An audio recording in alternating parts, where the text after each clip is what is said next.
Hello दोस्तों, मैं पंकज दत्त स्वागत करता हूं आपके इस YouTube चैनल पे। आज का जो हमारा टॉपिक है वो है बेनामी प्रॉपर्टी।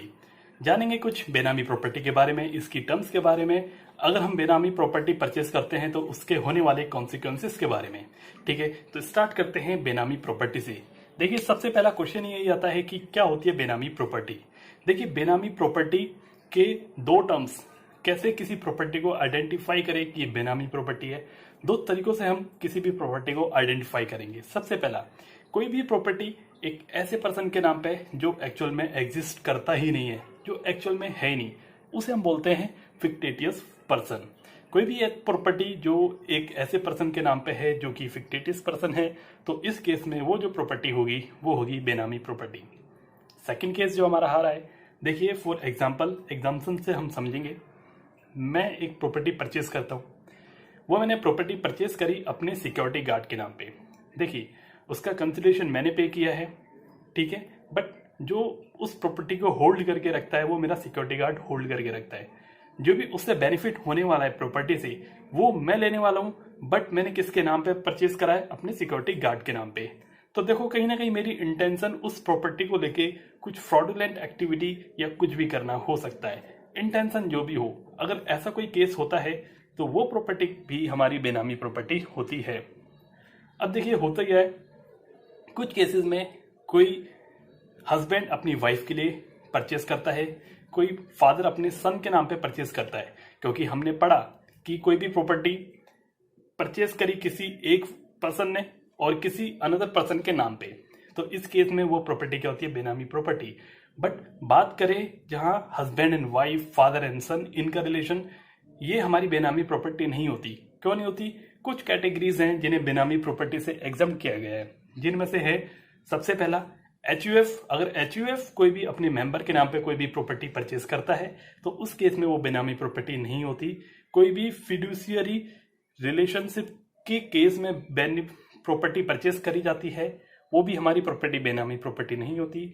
कोई स्पाउस के नाम पे प्रॉपर्टी परचेज करता है, वो भी हमारी प्रॉपर्टी बेनामी नहीं होती। सेम ऐसे ही कोई भी हस्बैंड अपनी वाइफ के नाम पे परचेज करता है या कोई फादर अपने सन के नाम पे परचेज करता है, वो हमारी बेनामी प्रॉपर्टी नहीं होती। ऐसी केस में कोई भी ब्रदर अपने ब्रदर या सिस्टर के नाम पे परचेज करता है, बट वो उस प्रॉपर्टी का जॉइंट ऑनर है, तो वो भी हमारी प्रॉपर्टी बेनामी प्रॉपर्टी नहीं होती। अभी जो हमने पढ़ा वो था बेनामी प्रॉपर्टी। अब उसके बाद आ रहा है एक वर्ड आ रहा है अटैचमेंट। देखिए, अटैचमेंट होता क्या है? गवर्नमेंट को जब भी पता लग जाता है कि ये प्रॉपर्टी बेनामी प्रॉपर्टी है, तो गवर्नमेंट को लगता है कि जिसके पास ये प्रॉपर्टी है वो इसे बेच ना दे या ट्रांसफर ना कर दे या डिस्पोज ऑफ ना कर दे। गवर्नमेंट को लगता है ये कुछ भी कर सकता है जिसके पास वो प्रॉपर्टी है, तो इसलिए उस प्रॉपर्टी पे अपने एक अटैचमेंट राइट इंपोज कर देती है। जब भी गवर्नमेंट किसी प्रॉपर्टी पे अपना एक अटैचमेंट राइट इंपोज करती है, फिर उसके बाद वो प्रॉपर्टी कोई ना बेच सकता ना खरीद सकता। अभी जो हमारा नेक्स्ट टॉपिक है वो टॉपिक है हमारा बेनिफिशियल ऑनर। देखिए, बेनिफिशियल ऑनर कौन होता है? देखिए, जो हमारा वाला केस था, जो मैंने प्रॉपर्टी परचेज करी थी अपने सिक्योरिटी गार्ड के नाम पे, तो इस केस में प्रॉपर्टी एक्चुअल में किसकी है? मेरी प्रॉपर्टी है, तो उस केस में मैं बेनिफिशियल ऑनर हूं। और मैंने किसके नाम पे परचेज करी है? मैंने अपने सिक्योरिटी गार्ड के नाम पे परचेज करी है, तो वो सिक्योरिटी गार्ड को हम जानेंगे बेनामीदार, उसे हम जानेंगे बेनामीदार के नाम से। देखिए, बेनिफिशियल ऑनर जो कंसिडरेशन पे करता है, जो कंसिडरेशन पे करता है, और बेनामीदार जो प्रॉपर्टी को होल्ड करके रखता है। सिंपल है। नेक्स्ट आ रहा है इनिशिएटिंग ऑफिसर। इनिशिएटिंग ऑफिसर देखिए होता क्या है, जब भी गवर्नमेंट को पता लगता है कि ये प्रॉपर्टी बेनामी प्रॉपर्टी है, तो उस पर गवर्नमेंट अपना कब्जा करने के लिए, उसे अटैचमेंट करने के लिए, उस पर कॉन्फिस्केशन करने के लिए एक ऑफिसर को अपॉइंट करती है, जिसे हम जानते हैं सिंपल इनिशिएटिंग ऑफिसर, जो बेनामी ट्रांजैक्शन की इनिशिएट करता है। अभी जो नेक्स्ट आ रहा है हमारा एडजुडिकेटिंग अथॉरिटी, शॉर्ट फॉर्म में इसे हम बोलेंगे AA। इसे हम आगे पढ़ेंगे जब ये आएगा। देखो, सबसे पहले आ रहा है इंट्रोडक्शन। इंट्रोडक्शन में सबसे पहले वो कह रहा है कंपल्सरी एक्विजिशन ऑफ बेनामी प्रॉपर्टी। जब भी गवर्नमेंट को पता लगता है कि आपकी ये प्रॉपर्टी बेनामी प्रॉपर्टी है, तो गवर्नमेंट क्या करती है? आपकी प्रॉपर्टी को कंपल्सरी एक्वायर कर लेती है। Second, acquisition without compensation. देखिए, होता क्या है, जो भी हमारी प्रॉपर्टी होती है, अगर गवर्नमेंट उसे एक्वायर करती है, तो इस केस में गवर्नमेंट हमें कुछ ना कुछ कंपनसेशन देती है, जिसे हम बोलते हैं कंपल्सरी एक्विजिशन का कंपनसेशन। बट इस केस में बेनामी प्रॉपर्टी हमारी कंपल्सरी एक्वायर तो हो रही है, बट उस केस में हमें कोई भी कंपनसेशन नहीं मिलेगा। सेकंड आ रहा है एग्जाम्प्ट करते हैं वाइफ एंड अनमैरिड डॉटर को। अगर हमने परचेज करा अपने वाइफ के नाम पे या अपने अनमैरिड डॉटर के नाम पे, तो उस केस में यह ट्रांजैक्शन हमारी बेनामी ट्रांजैक्शन से हम बिल्कुल एग्जाम्प्ट करते हैं। उस केस में वो जो प्रॉपर्टी होगी बेनामी प्रॉपर्टी नहीं होगी, जैसा कि अभी हमने पहले देखा था। नेक्स्ट आ रहा है exclude share held in the name of depository. देखिए डिपॉजिटरी क्या होता है, अगर हम शेयर परचेज करते हैं डीमैट फॉर्म में, तो हम डायरेक्टली किसी कंपनी से परचेज नहीं करते, हम डिपॉजिटरी के थ्रू परचेज करते हैं। मतलब हम जो पेमेंट करते हैं वो डिपॉजिटरी को करते हैं, डिपॉजिटरी हमारे बेस पे परचेज शेयर करती है। तो इस केस में देखिए शेयर परचेज करा मैंने, बट होल्ड करके रखा है डिपॉजिटरी ने, तो इस केस में ये हमारा एग्जाम करा गया, इसे हम बेनामी प्रॉपर्टी नहीं कहेंगे शेयर्स को जो भी हम परचेज करते हैं। सेक्शन है सेक्शन 3, प्रोहिबिशन ऑफ बेनामी ट्रांजेक्शन्स।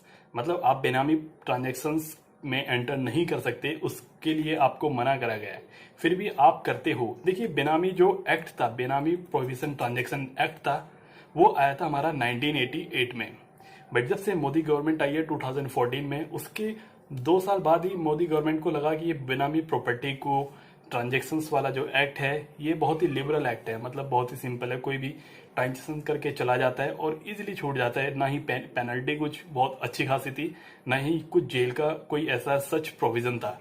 बट अब 2016 के बाद मोदी गवर्नमेंट ने उस एक्ट को अमेंड किया और उसमें एक अच्छी खासी पेनल्टी का प्रोविजन लेके आए हैं। तो वही हम पढ़ने वाले हैं।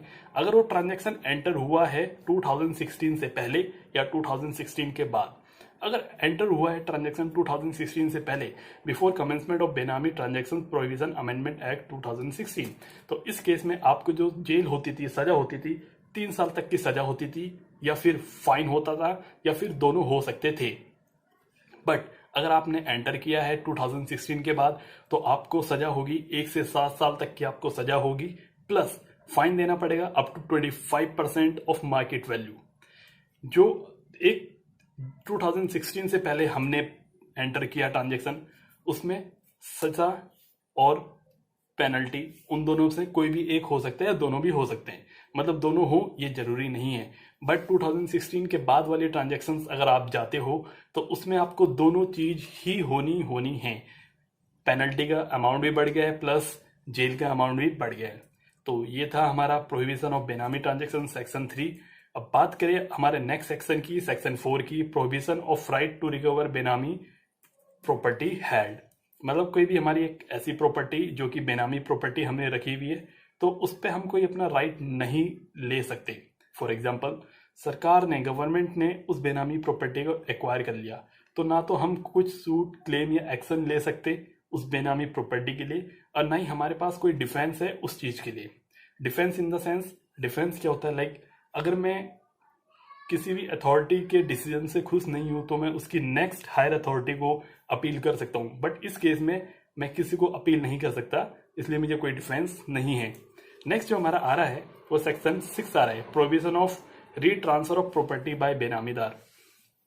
देखिए नोटिस आ जाता है बेनामीदार को, अगर गवर्नमेंट नोटिस दे देती है बेनामीदार को, या नोटिस देने से या पहले या नोटिस देने के बाद, कुछ भी हो सकता है। बेनामीदार अगर चाह रहा है कि वो बेनिफिशियल ओनर को वापस रीट्रांसफर कर दे प्रॉपर्टी, तो ऐसा करने के लिए मना कराया गया है सेक्शन 6 ने। सेक्शन 6 बोलते हैं provision on retransfer of property by benamidar in case where any property is retransfer in contravention, वो नल और वॉइड हो जाएगी। अगर फिर भी आप देखो, जनरल रूल है आप नहीं ट्रांसफर कर सकते बेनिफिशियल ऑनर को। कौन नहीं कर सकता? बेनामीदार। बेनामीदार कौन है हमारे वाले एग्जांपल में? चौकीदार मुझे ट्रांसफर नहीं कर सकता, फिर भी वो कर देता है तो वो वॉइड होगा, वो इफेक्टिव नहीं होगा। सेकंड आ रहा है shall not apply to transfer made in accordance with the provision of section 190 of the Finance Act 2016। देखिए नॉर्मल रूल आप नहीं कर सकते, बट इसका एक एक्सेप्शन कह लो या एक इसमें कंडीशन कह लो। अगर आप उस प्रॉपर्टी को डिक्लेयर कर देते हो इनकम टैक्स में और उस पर आप टैक्स की पेमेंट कर देते हो, तो इस केस में वो फिर एक तरह से लीगल प्रॉपर्टी हो जाएगी और आप उसे फिर ट्रांसफर कर सकते हैं। ये था हमारा सेक्शन 6। बात करते हैं नेक्स्ट, एक है देखिए सेक्शन 24। गवर्नमेंट को पता लग गया कि ये आपकी प्रॉपर्टी बेनामी प्रॉपर्टी है, तो देखिए सबसे पहला इनिशिएटिंग ऑफिसर, मैंने आपको बोला था गवर्नमेंट एक ऑफिसर को अपॉइंट करती है जिसे हम बोलते हैं initiating officer. Government initiating officer को अपॉइंट करेगी। इनिशिएटिंग ऑफिसर का सबसे पहला काम रहेगा, नोटिस देगा जिसके पास प्रॉपर्टी है। प्रॉपर्टी किसके पास है? बेनामीदार के पास। तो बेनामीदार को नोटिस देगा कि आप हमें बताइए, हम आपकी प्रॉपर्टी को क्यों एज ए बेनामी प्रॉपर्टी डिक्लेयर नहीं करें। तो बेनामीदार को उसके बदले रिप्लाई करना पड़ेगा जो भी नोटिस इनिशिएटिंग ऑफिसर ने दिया है। इनिशिएटिंग ऑफिसर उसी के साथ एक नोटिस तो बेनामीदार को देगा, सेकंड उसी के साथ जो उस प्रॉपर्टी का बेनिफिशियल ऑनर है एक नोटिस वो उसको भी देगा। ठीक है, ओके। उसने देखिए पहला स्टेप हमारा हो गया notice to benamidar, second step हो गया notice to beneficial owner, third step आ रहा है अटैचमेंट का ऑर्डर दे देगा विद इन 90 डेज। अटैचमेंट का ऑर्डर दे देगा विद इन 90 डेज। कौन दे देगा? इनिशिएटिंग ऑफिसर दे देगा। अटैचमेंट का ऑर्डर दे देगा। कब देगा? अगर उसे लग रहा है इनिशिएटिंग ऑफिसर इज ओपिनियन बेनामीदार में ट्रांसफर, अगर बेनामीदार इसे ट्रांसफर कर सकता है प्रॉपर्टी को, तो वो क्या करेगा? उस पर अटैचमेंट का ऑर्डर दे देगा और उसके लिए प्रायर अप्रूवल लेनी पड़ेगी अप्रूविंग अथॉरिटी की। अप्रूविंग अथॉरिटी की इनिशिएटिंग ऑफिसर को अप्रूवल लेनी पड़ती है और उसके बाद वो अटैचमेंट ऑर्डर पास करता है विद इन 90 डेज। देखिए अटैचमेंट के केस में जो प्रॉपर्टी होल्ड करके रखा है वो बेनामीदार ही होल्ड करके रखता है। ऐसे नहीं कि अटैचमेंट कर दिया और प्रॉपर्टी इनिशिएटिंग ऑफिसर के कब्जे में आ गई। नो, अभी भी प्रॉपर्टी बेनामीदार के पास है, बट उस प्रॉपर्टी को वो ट्रांसफर नहीं कर सकता, ना ही उसे बेच सकता। वो हमने अभी ऊपर देखा था। ओके, देखिए फर्स्ट स्टेप बेनामीदार को नोटिस दिया, सेकंड स्टेप बेनिफिशियल ओनर को नोटिस दिया, third step attachment within 90 days. Fourth step आ रहा है वो इंक्वायरी करेगा, फर्दर इंक्वायरी करेगा, इंफॉर्मेशन मंगाएगा, रिकॉर्ड चेक करेगा, एविडेंस चेक करेगा। कौन? Initiating officer, IO. फाइनली जब वो सारा काम कर लेगा उसके बाद वो स्टेटमेंट ऑफ केस देगा। वर्ड को याद रखिएगा, statement of case with in 15 days of attachment. जब भी उसने अटैचमेंट करा उसके विद इन 15 डेज वो स्टेटमेंट ऑफ केस देगा। किसको? एडजुडिकेटिंग अथॉरिटी एए को स्टेटमेंट ऑफ केस दे देगा। ये था हमारा सेक्शन 24। अभी जो हमने पढ़ा था वो पढ़ा था सेक्शन 24। अब जो नेक्स्ट सेक्शन हमारा आ रहा है वो आ रहा है सेक्शन 26। देखिए सेक्शन 26 में क्या होता है। देखो सेक्शन 24 में इनिशिएटिंग ऑफिसर ने एडजुडिकेटिंग अथॉरिटी को स्टेटमेंट ऑफ केस दे दिया था, मतलब एक लेटर दे दिया था, एक कुछ डिटेल्स बना के दे दी थी। अब बात आती है एए क्या करेगा। देखिए जब भी एए के पास वो इनिशिएटिंग ऑफिसर ने नोटिस दिया तो उसके विद इन 30 डेज, जब भी उसके पास वो स्टेटमेंट ऑफ केस आया उसके विद इन 30 डेज वो नोटिस इश्यू करेगा बेनामीदार को, बेनिफिशियल ऑनर को, कोई भी इंटरेस्टेड पार्टी को या पर्सन क्लेम करता है वो प्रॉपर्टी को, या उसके अलावा और कोई भी पर्सन उससे रिलेटेड है। मेनली 4 पर्सन, देखिए बेनिफिशियल ऑनर को, बेनामीदार को, इंटरेस्टेड पार्टी को या पर्सन जो क्लेम कर रहा है प्रॉपर्टी को, उनको नोटिस देगा कि आप डॉक्यूमेंट फर्निश करो विद इन 30 डेज। देखिए 2 केस यहाँ पे आ रहे हैं, 2 टाइम आ रही है। एक तो एए को नोटिस देना है विद इन 30 डेज, नोटिस जो देना है विद इन 30 डेज, और जो इंफॉर्मेशन देंगे वो पर्सन वो भी विद इन 30 डेज ही एए को इंफॉर्मेशन देंगे। एए क्या करेगा? जितने भी किसी प्रॉपर्टी के जॉइंट ऑनर है सबको नोटिस देगा। इन केस वो सबको नोटिस नहीं दे पाता है तो इस केस में ये वॉइड नहीं होगा, ये ट्रांजैक्शन वॉइड नहीं होगा, तो वो वैलिड ही रहेगा। देखिए रूल है उसे सबको नोटिस देना है जितने भी जॉइंट ऑनर है, बट इन केस अगर वो नहीं दे पाता तो वो वॉइड नहीं होगा, वो वैलिड ही होगा। फिर थर्ड स्टेप जो हमारा आ रहा है, जब हमने नोटिस दिया बेनामीदार, बेनिफिशियल ऑनर, इंटरेस्टेड पार्टी या पर्सन क्लेमिंग, तो उन्हें प्रेजेंट होना है और अपना रिप्लाई देना है। जब उनका रिप्लाई देख के एए जो अटैचमेंट करा हुआ था इनिशिएटिंग ऑफिसर ने, उस अटैचमेंट को या तो रिवोक कर सकता है या फिर कंफर्म कर सकता है, मतलब या तो अटैचमेंट हटा सकता है या अटैचमेंट को लगे रहने दे सकता है। अब देखिए फोर्थ स्टेप में क्या हो रहा है, एए को लगता है कि ये प्रॉपर्टी अटैचमेंट हुई है, वो देखता है। सपोज एक बिल्डिंग है, बिल्डिंग में 8 फ्लोर है, जो इनिशिएटिंग ऑफिसर ने 8 के 8 फ्लोर को अटैचमेंट किया हुआ था, बट एक्चुअल में एए को लगता है कि वो 8 फ्लोर नहीं, उसमें से 4 फ्लोर होने थे, तो 4 फ्लोर को तो अटैच कर देगा, बाकी 4 फ्लोर को रिवोक कर लेगा, तो वही आ रहा है पार्ट ऑफ द प्रॉपर्टी।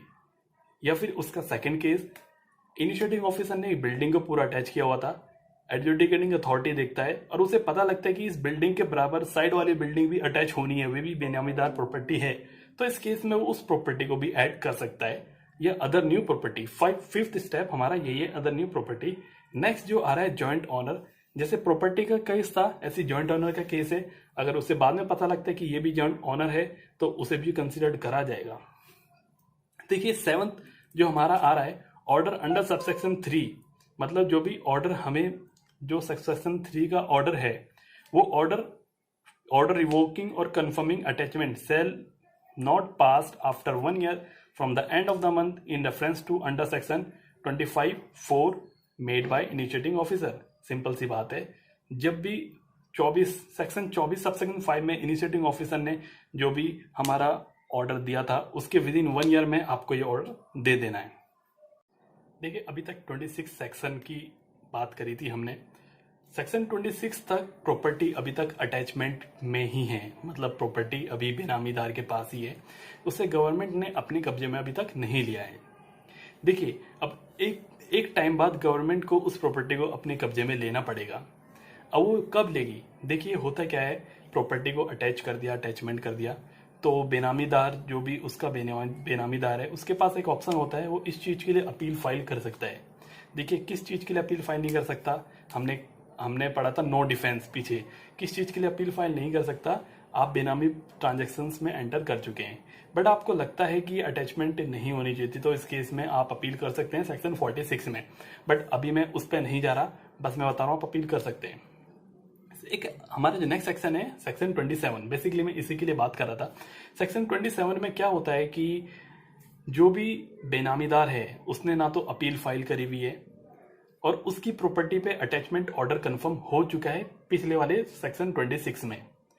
तो सेक्शन 27 क्या बोलता है कि ना तो बेनामीदार ने अपील फाइल करी हुई है और उसकी प्रॉपर्टी अटैचमेंट हो चुकी है, तो इस केस में उसकी प्रॉपर्टी अब कॉन्फिस्केटेड हो जाएगी। कॉन्फिस्केटेड का मतलब है अब वो प्रॉपर्टी गवर्नमेंट के कब्जे में आ जाएगी। देखिए वही पढ़ते हैं, सेक्शन क्या बोलता है, ए क्या करता है, if no appeal by person to appellate tribunal under section 46 में उसने अपील फाइल नहीं करी और अटैचमेंट ऑर्डर पास हो गया है सेक्शन 26 सबसेक्शन 3 में, जो भी हमने ऊपर पढ़ा था, तो ए क्या करेगा, कॉन्फिस्केशन कर देगा ऑर्डर फॉर बेनामी प्रॉपर्टी, एक ऑर्डर पास कर देगा कॉन्फिस्केशन का बेनामी प्रॉपर्टी के लिए। यह है सबसेक्शन 1। जो भी मेरे सीरियल नंबर हैं वो सारे मैंने सबसेक्शन के हिसाब से भी लगाए, हालांकि हमारे न्यू वाले मॉड्यूल में ऐसा सबसेक्शन कुछ है नहीं, बट फिर भी मैंने एक स्टेप वाइज उसे कर दिया है। ये था हमारा फर्स्ट स्टेप। सेकेंड स्टेप देखिए होता क्या है, order not against for buyer of property purchase from the benamidar before notice from IO. देखिए आईओ ने नोटिस नहीं दिया था, उससे पहले ही बेनामीदार ने उस प्रॉपर्टी को किसी बायर को बेच चुका है एडुकेट कंसिडरेशन के लिए। अब एक बात बताइए, उस बायर की क्या गलती जिसने बेचारे ने एक प्राइमा फेसी ट्रांजेक्शन सोच के खरीद लिया। तो ये कहता है ये सेक्शन अप्लाई नहीं होगा, ऑर्डर अप्लाई नहीं होगा उस बायर के लिए जो परचेज कर चुका है नोटिस से पहले। किसका नोटिस? आईओ के नोटिस से पहले, ठीक है, फॉर एडुकेट कंसिडरेशन उस पर नहीं होगा। थर्ड स्टेप आ रहा है, title vested in central government with no compensation. उस प्रॉपर्टी का जो भी टाइटल होगा वो सेंट्रल गवर्नमेंट के पास होगा और इसके लिए उसे कोई कंपनसेशन नहीं मिलेगा, किसको? बेनामीदार को। फोर्थ आ रहा है, transfer to defect consideration is null और वॉइड। अगर आपने ट्रांसफर कर दिया है, किसने ट्रांसफर कर दिया? बेनामीदार ने अगर उस प्रॉपर्टी को ऑलरेडी ट्रांसफर कर दिया है अपने बेनिफिट के लिए, तो इस केस में वो ट्रांसफर नल और वॉइड हो जाएगा। फिफ्थ आ रहा, right and title of central government only after confiscation order. जो भी राइट या उसका टाइटल होगा वो कॉन्फिस्केशन के ऑर्डर के बाद ही होगा। एक बहुत ही छोटा सा सिंपल सा सेक्शन था, सेक्शन हमारा 27। अभी जो नेक्स्ट हमारा जो आ रहा है section 28, management of property of confiscated. जो भी प्रॉपर्टी को कॉन्फिस्केटेड कर चुकी है अब उसका मैनेजमेंट कैसे होगा? देखो इस केस में पावर ऑफ सेंट्रल गवर्नमेंट की क्या है, सेंट्रल गवर्नमेंट अपॉइंट करेगा एडमिनिस्ट्रेटर को, एडमिनिस्ट्रेटर को अपॉइंट करता है सेंट्रल गवर्नमेंट। देखिए पावर ऑफ सेंट्रल गवर्नमेंट क्या है, to appoint administrator by notification in the official gazette, ठीक है। अब एडमिनिस्ट्रेटर क्या करेगा? To receive and manage property confiscated. जो भी प्रॉपर्टी कॉन्फिस्केटेड हुई है उसे रिसीव करेगा और उसे मैनेज करेगा, और उसके बाद administrator may take measure as deem fit to dispose of such property. अगर उसके लगता है कि इसे बेचना है तो उसे बेच भी सकता है, वो भी एक मतलब रीजनेबल कॉज के लिए। इसमें देखिए कुछ रूल्स हैं, रूल 7 भी है, वो छोटा सा रूल है, आप उसे देख लीजिएगा। रूल 8 आ रहा है, अगर रिमूवल इज इम्प्रैक्टिकेबल और involve expenditure out of portion to the value of property. कहने की बात है जो भी वो प्रॉपर्टी है अगर वो इम्प्रैक्टिकेबल है उसका रिमूवल, जैसे बहुत बड़ी मशीनें होती हैं या फिर बिल्डिंग कह लो कि उनका रिमूवल ही इम्प्रैक्टिकेबल हो नहीं सकता, या फिर जिनके रिमूवल में बहुत एक ह्यूज अमाउंट में खर्चा होगा, तो इस केस में administrator shall arrange for the proper maintenance and custody of the property at the place of it attachment. मतलब जहाँ पे प्रॉपर्टी को अटैच किया गया था तो वहीं पे ही उसे मेंटेन करेगा और अपनी कस्टडी में ले लेगा। सेकंड कह रहा है मूवेबल प्रॉपर्टी के केस में क्या होगा, deposit in the nearest government treasury, जो भी मूवेबल प्रॉपर्टी होगी जिसे अटैच करा गया है तो एडमिनिस्ट्रेटर उसे लेगा, और जो भी नियरेस्ट गवर्नमेंट ट्रेजरी होगी या ब्रांच ऑफ आरबीआई होगी या एसबीआई होगी या फिर उसकी सब्सिडी होगी या कोई भी अथोराइज बैंक में जाके उसे डिपॉजिट करवा देगा। फॉर्म नंबर 1 होता है इमूवेबल प्रॉपर्टी के लिए, फॉर्म नंबर 2 होता है फॉर्म नंबर 1 होता है मूवेबल प्रॉपर्टी के लिए, फॉर्म नंबर 2 होता है इमूवेबल प्रॉपर्टी के लिए।